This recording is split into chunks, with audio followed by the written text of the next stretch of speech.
Сәлеметсіңдер ме балалар? Бүгін әдебиеттік оқу 29-шы сабақ. Бүгінгі тақырып жас уақытта көңіл гүл. Бүгінгі сабақта сөйлегенде нақыл сөздерді қолданасың. Бірінші тапсырма: суреттерге қарап нақыл сөздер құрастырайық және түсіндірейік. Бірінші: талапсыз бала, талапты бала. Талапсыз бала жерден көтерілмеген құстай. Өйткені ол еңбектенбесе, жаңа нәрсе үйренбесе, ешқашан биікке жете алмайды. Талапты бала көкке еркін самғаған құстай. Мұндай бала үнемі оқиды, үйренеді, еңбектенеді. Сондықтан арманына қол жеткізеді. Келесі екінші тапсырма: Абай атаны тыңдайық. Жас кезде неге көңіл бөлу керек дейді. Ғылымға көңіл бөлсеңіз, болмасаң да ұқсап бақ. Бір ғалымды көрсеңіз, ондай болма қайда деп айтпа ғылым сүйсеңіз. Сізге ғылым кім берер? Жанбай жатып сөнсеңіз. Дүние де өзі, мал да өзі, ғылымға көңіл бөлсеңіз. Өзің үшін үйренсең, жамандықтан жиренсең, ашыларсың жылма-жыл, біреу үшін үйренсең. Біреу білмес, сен білсең, білгеніңнің бәрі түл.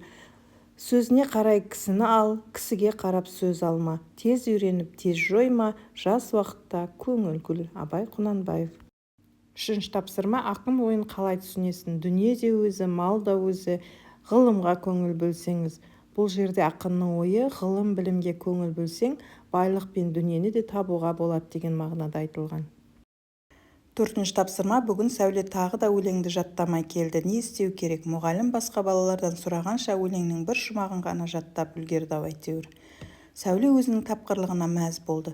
Бұл жолы да екілік алудан аман қалды. Сәуленің іс-әрекетіне өз көзқарасыңды білдір. Абай ата Сәулеге не дер еді?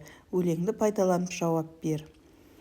Сәуле өлеңді толық жаттап келу керек. Абай атаның ғылымға көңіл бөлсеңіз дегенідей, ол білімге ынта қоюы тиіс. Өлең жаттау білім алудың бір жолы. Абай ата Сәулеге талап еңбек терең ой деп еңбектену керектігін айтар еді. Келесі тапсырма: суреттерге қарап гүлді баптаудың маңызын айт. Суреттермен байланыстырып, жас кезде алған білімнің пайдасы туралы айтып, ойыңды өрбіт. Бала гүлді күнде суарып, күтіп жүр. Сол үшін гүл әдемі болып өседі.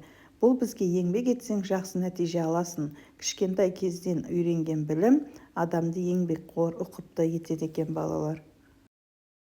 Соңғы алтыншы тапсырма: өлеңнен Абай атаның өсиет, нақыл сөздерін теріп жазып жаттап ал.